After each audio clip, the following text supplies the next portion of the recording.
ამ შედეგებს ველოდით ბოლო რამოდენიმე კვირის განმავლობაში აშკარა იყო, რომ ფრიდრიხ მერცის CDU გავიდოდა პირველ ადგილზე. რაც შეეხება ულტრამემარჯვენე პრორუსული AfD-ს, ანუ ალტერნატივა გერმანიისთვის პარტიას, მას სადღაც 20%-ის მიდამოებში უწინასწარმეტყველებდნენ და მათ აიღეს 20%-ზე ცოტა მეტი. ძალიან ცუდი შედეგი დადეს სოციალ-დემოკრატებმა, მწვანეებმაც არც თუ მთლად კარგი შედეგი, თუმცა ბევრად უფრო შეამსუბუქეს მათ დანაკარგები სოციალ-დემოკრატებთან შედარებით. ეს ყველაფერი მოსალოდნელი იყო. საინტერესოა ის, რომ ძალიან დიდი მობილიზაცია იყო, 83%-მდე ამორჩეულის 83%-მდე მიიღო მონაწილეობა, რაც ძალიან მაღალი აქტივობის მაჩვენებელია და როგორც ჩანს, ყველა პარტიის მხარდამჭერები იყვნენ მობილიზებული. ანუ თავიდან ცოტა რთული გასაგები იყო ეს დიდი მობილიზაცია ვის სისქოზე დაასხამდა წყალს, ხომ?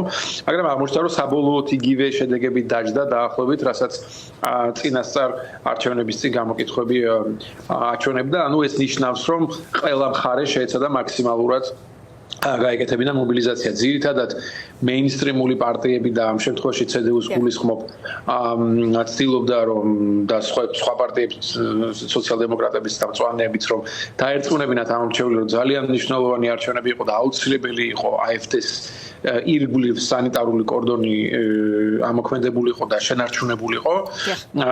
ეს სანიტარული კორდონი იმოქმედებს, როგორც ჩანს, ამიტომ მეინსტრიმული მოდიში გაგაწყვეტინებთ, ბუნდესტაგში ამ სანიტარული დერეფნის შექმნა ხერხდება, მიუხედავად იმისა, იქნება კოალიციაში 2 თუ 3 პარტია, ანუ მეორე ადგილი იგი აუცილებლად AfD-სთვის რეალურად რეალ პოლიტიკის ენაზე.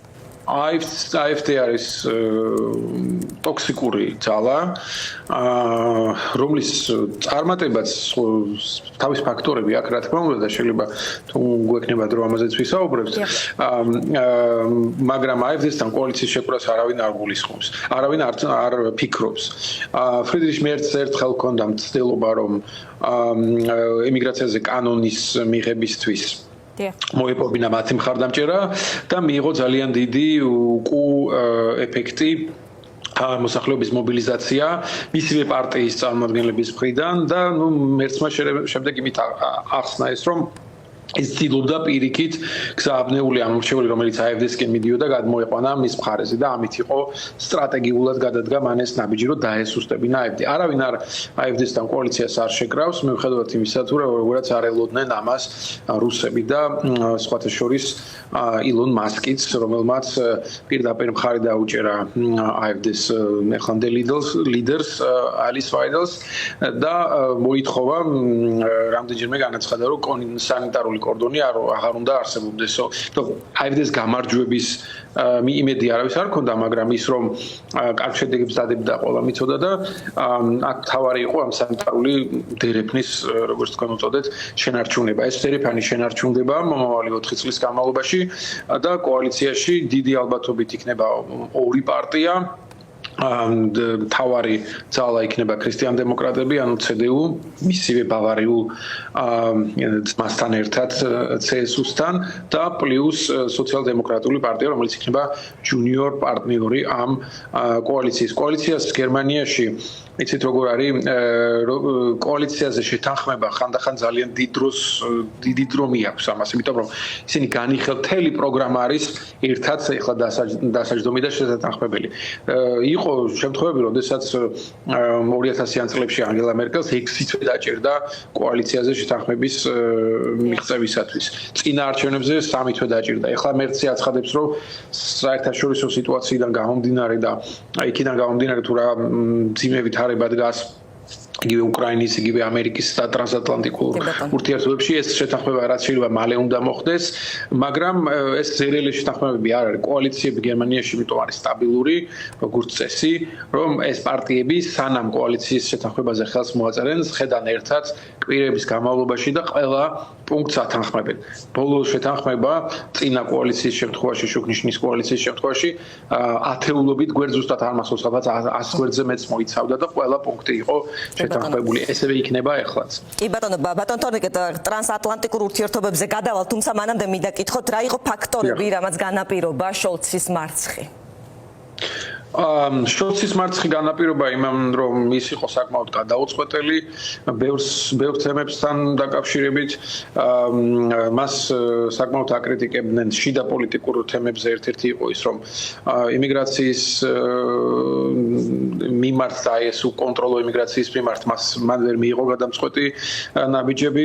მისი საგარეო პოზიციონირებაც იყო საკმაოდ, ასე ვთქვათ, არც ისე თამამი და საჭირო იყო უფრო მკაფიო და მკვეთრი ნაბიჯების გადადგომა, რაც შოლცმა მისი კანცლერობის პერიოდში ვერ შეძლო. ის აგრეთვე თვითონ კოალიციაშიც, იმიტომ სამი შემადგენელი იყო ამ კოალიციაში, როგორც გახსოვთ, მწვანეები და თავისუფალი დემოკრატები, იქაც უჭირდა მას ხანდახან ლიდერის როლის თამაში. ამიტომ დამარცხდა სოციალ-დემოკრატიული პარტია. CDU-ში გაიმარჯვა, CDU-მ გაიმარჯვა იმ ადამიანის მეთაურობით, რომელიც აგრეთვე გამოირჩეოდა ანგელა მერკელის მიმართ კრიტიკული დამოკიდებულებით. ანუ დღევანდელი CDU იქნება საკმაოდ განსხვავებული ანგელა მერკელის CDU-ს საგან და კერძოდ მისი საგარეო მიდგომებისგან. აი ამაზე უფრო ხშირად გითხარით, მერკელიზმის დამარცხებას ერთ-ერთ გამოწვევად ასახელებდნენ მერცის, რაც წავიკითხე საერთაშორისო მედიაში. მისი პოლიტიკური პორტრეტი იძლევა ამ მიმართულებით იმედებს, განცხადებები, რომელიც უკრაინასთან დაკავშირებით აქვს გაკეთებული და პირველი განცხადება, რომელიც თქვათ უკრაინას და შტატებს მიემართებოდა ამ შემთხვევაში პირველივე დებატში გამარჯვების შემდეგ. დიახ, იმიტომ მერცი ცდილობდა პარტიის გენერალური მდივანი გამხდარიყო, წინ აღუდგა მერკელი თავის დროზე და ის მას ჰქონდა რაღაც გარკვეული პერიოდი, ის იყო მარგინალიზებული პარტიაში, ის კერძო ბიზნესშიც, კერძოდ ფინანსებშიც გადავიდა ერთი პერიოდი და როდესაც პარტიაში დაბრუნდა, მისი სტილი იყო და მისი მიდგომა საკმაოდ განსხვავებული ანგელა მერკელის მიდგომისგან, იგივე კიდევ ერთხელ ამ ემიგრაციის თემასთან დაკავშირებით, იმიტომ 2015 წელს როდესაც ანგელა მერკელმა ფართოდ გაუგო კარი მილიონზე მეტ მიგრანტს ახლო აღმოსავლეთიდან, კერძოდ სირიიდან, ამას გამართლებაც ჰქონდა თავის დროზე, იმიტომ ანგელა მერკელი მემარცხენე არ არის, თუ კარს უღებდა არა მარტო ჰუმანიტარული მოტივებით ხელმძღვანელობდა, არამედ იმითაც, რომ გერმანიის ეკონომიკას ჭირდებოდა მუშა ხელი. მაგრამ აღმოჩნდა, რომ ამ ემიგრანტების ინტეგრაციის პრობლემა დადგა, ყოველ შემთხვევაში გარკვეული ნაწილის და ამან გამოიწვია სწორედ ანტიიმიგრანტული, ანტიისლამური დამოკიდებულება, რომლის ხარჯზეც გაიზარდა AfD-ს, ანუ ალტერნატივა გერმანიისათვის რეიტინგი. კიდევ ბარემ ამაზე კიდევ ერთ ფაქტორს დავამატებდით და ერთ-ორ ფაქტორს რატომ გაიზარდა AfD-ს რეიტინგი. არა მარტო იმიტომ, რომ ანგელა მერკელმა კარი გაუღო ემიგრანტებს, არამედ გადის დრო და გერმანიის გარკვეულ ახალ თაობებში ისე მკვეთრად აღარ დგას მახსოვრობა ნაცისტური გერმანიის წარსულისა და იმ ტრაგედიისა, რომელიც ამ ქვეყანაში მოხდა 30-იან და 40-იან წლებში. სწორედ ახალგაზრდებში იყო საკმაოდ მაღალი პროცენტი AfD-ში მიღებული და ამას მითაც ხსნიან, რომ ამ ახალ თაობას ისე არ აქვს შეგნებული და გასისხორცებული, როგორც წინა თაობის გერმანელებს თუ რასაშინელებას წარმოადგენდა ნაციზმი და ამ პარტიაში ამ პარტიის წარმომადგენლები და თავად პარტიის თავმჯდომარეც, ლიდერიც ყველანაირად ცდილობს, რომ რევიზიონისტული მიდგომა წარმოაჩინოს ისტორიის. ისინი ამბობენ, რომ საერთოდ ჩვენ რა შუაში ვართ ნაციონალ-სოციალიზმთან, საერთოდ გერმანია პირიქით მსხვერპლია მეორე მსოფლიო ომისა და თითქოს არაფერ შუაში იყოს გერმანია და ყოველ შემთხვევაში გერმანელი ულტრამემარჯვენეები იმასთან თუ რაც მოხდა წინა პერიოდში და ამ ყველაფრის ნიველირებას და ასე ვთქვათ სხვანაირად წარმოჩენას ცდილობენ და რაც ნაწილობრივ იმუშავა ახალგაზრდებში. ნუ კიდევ სხვა ფაქტორები აქვს, რომ აღმოსავლეთ გერმანიაში დასავლეთ გერმანიასთან ინტეგრაცია ეკონომიკური კუთხით ბოლომდე მაინც ვერ მოხერხდა და ჯერ კიდევ დიდი განსხვავება ხელფასებშიც და ცხოვრების დონეშიც აღმოსავლეთ გერმანიაში და დასავლეთ გერმანიის ლენდერებში და ამან შეუწყო ხელი რა თქმა უნდა ამ პარტიის გაძლიერებას. ბოლოს ვიტყოდი რომ კიდევ დაუბრუნდეთ ქრისტიან-დემოკრატიულ პარტიას და განსხვავებებს ანგელა მერკელის პოლიტიკასთან არის ის, რომ მერცი ბევრად უფრო გადამჭრელ ნაბიჯებს გადადგამს ქვეყნის თავდაცვის უნარიანობის გამტკიცებაში. ის პირდაპირ კონტაქტზე არის ბრიტანეთის და საფრანგეთის პოლიტიკურ ხელმძღვანელობასთან. ის აცხადებს, რომ გერმანიამ ბევრად უფრო სწრაფად უნდა მოუმატოს თავდაცვის ხარჯებს და ამ ორ ქვეყანასთან ბრიტანეთთან და საფრანგეთთან ერთად უნდა გახდეს ბირთვი ევროპის თავდაცვის უნარიანობის. ანუ ბატონ თორნიკე ის შეიძლება ვიხილოთ სამეულში, ხო, მაკრონი, სტარმერი, მერცი. რა იქნება განსხვავებული მიდგომა მისი, აი თქვენ ილაპარაკეთ მერკელთან მიმართებით, თუმცა შოლცთან მიმართებით, გასაგებია რიტორიკა მისი უკრაინისადმი, თუმცა რას უნდა ველოდოთ, რა შეიძლება იყოს რეალისტური ნაბიჯები? რეალისტური ნაბიჯები იქნება ალბათ ის, რომ მერცი ბოლოს მისი გამარჯვების შემდეგ გაკეთებული განცხადებით ის მაინც მოერიდა ტრამპის გაღიზიანებას, თუმცა პირდაპირ დაგმო ილონ მასკის ჩარევა გერმანიის არჩევნებში. ეხლა არის ესეთი მიდგომა, როგორიც აქვს თქვა იგივე ჯორჯია მელონის, მერცს ექნება ეგეთი მიდგომა აქვს აგრეთვე პოლონელებსაც, რომ ტრამპი თითქოს ტრამპს აუხსნან თვით რას ნიშნავდა თქვა იგივე მიუნხენის სიტყვა წარმოთქმული ჯი დივენსით, როგორ შეიძლება ისე ინტერპრეტაცია გაუკეთდეს ამას, რომ ტრამპის პრინციპების წინააღმდეგაც არ იყოს და ევროპაც არ დააზიანოს. ახლა აი ეს მიმდინარეობა ჩდება ევროპელებში, ტრამპმაც საკმაოდ გასაკვირად მიესალმა ის მერცის გამარჯვებას, ეს იმას აჩვენებს, რომ პერსონალურად არ ახსენა, ამაზეც ამახვილებდნენ ყურადღებას. პარტიას მიულოცა და მერცი არ ყავდა ნახსენები. ნუ მაშინ როდესაც მისი უახლოესი გარემოცვის წევრები ჯეი დივენსი და ილონ მასკი პირდაპირ AfD-ს უჭერდნენ მხარს, ეს მისალმებად საკმაოდ გასაკვირია, თუმცა იმის მაჩვენებელია, რომ ამერიკის დღევანდელ ხელისუფლებაში რაღაც პრინციპების დიდი ბუნდოვანებაა და ასე ვთქვათ, არც ისე სტაბილური მიდგომაა ღირებულებების მიმართ, ასე რომ სამუშაო არის ძალიან ბევრი ამერიკის დღევანდელ ხელისუფლებასთან, არა მარტო ხელისუფლებასთან, აღმასრულებელ ხელისუფლებასთან, არამედ კონგრესთანაც, რომელსაც ძალიან დიდი გავლენა აქვს საგარეო პოლიტიკაზე და კონგრესში არიან ძალიან ბევრი რესპუბლიკელები, რომელსაც შედარებით სხვა შეხედულება აქვს უკრაინაში რუსეთ-უკრაინის კონფლიქტთან დაკავშირებით და აგრეთვე ევროპასთან ურთიერთობაში ამერიკის შეერთებული შტატების.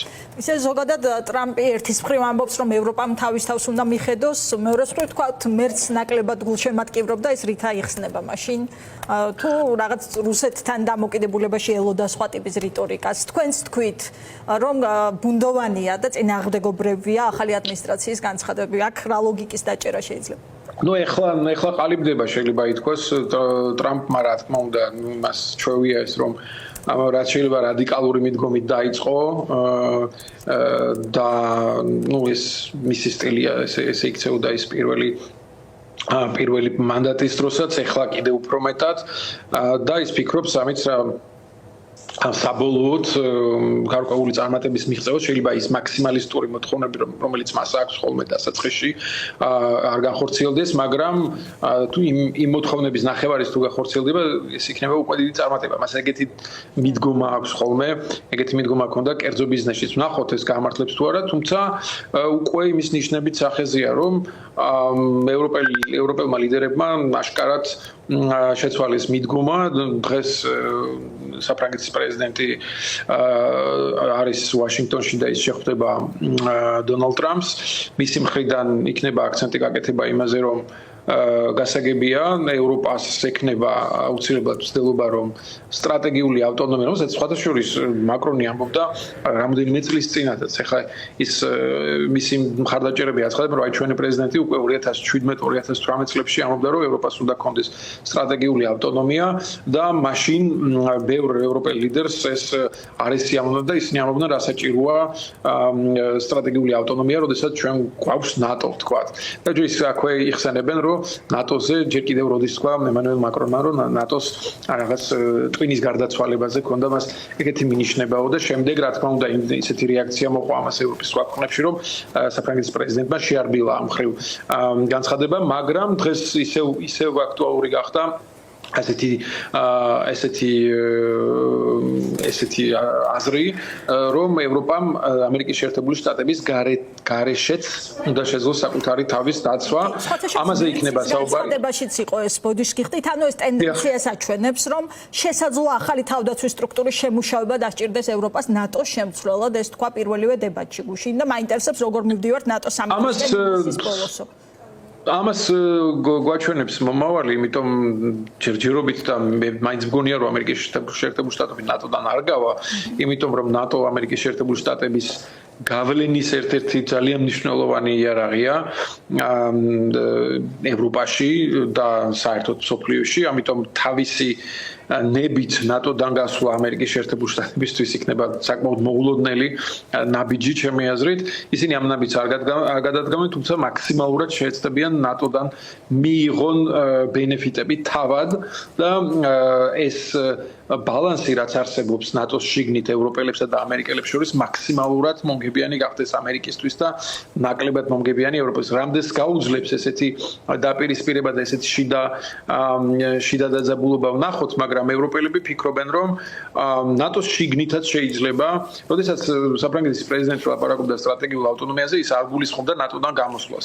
ძალიან კარგად შეიძლება ნატოს გამოყენება ევროპელების მიერ ბევრად უფრო ან ნატოს შიგნით რაღაც კოალიციის შექმნა გარკვეულ ქვეყნებს შორის, რომელსაც გააჩნიათ საკმარისი რესურსები, საკმარისი მატერიალური რესურსები, საკმარისი სიძლიერის ჯარები, იგივე ბრიტანეთს გულისხმობ, საფრანგეთს, ახლა გერმანიაც, აგრეთვე ჩრდილოეთ ევროპის ქვეყნებიც, რომლებიც საკმაოდ მობილიზებულები არიან, პოლონეთი, რომელმაც უკვე თავდაცვის ხარჯები ეროვნული მთლიანი პროდუქტის 4%-ს უახლოვდება და ყველაზე მეტია დასავლეთ ევროპაში, საბერძნეთს თუ არ ჩავთვლით, თუმცა იქ სპეციფიური მიდგომაა საბერძნეთის თურქეთთან დაპირისპირება იწვევს ხოლმე ასეთ ხარჯებს, მაგრამ იმატებს რა თქმა უნდა ეს და შეგნება ყოველ შემთხვევაში რომ ევროპელებმა საკუთარ თავს თავად უნდა მიხედონ იქნება თუ არა ამერიკის მხარდაჭერა. რა თქმა უნდა ამერიკის მხარდაჭერა უკეთესია იყოს, მაგრამ ამის იმედზე ყოფნას, მარტო ამის იმედზე ყოფნას აღარ აპირებენ ევროპელები.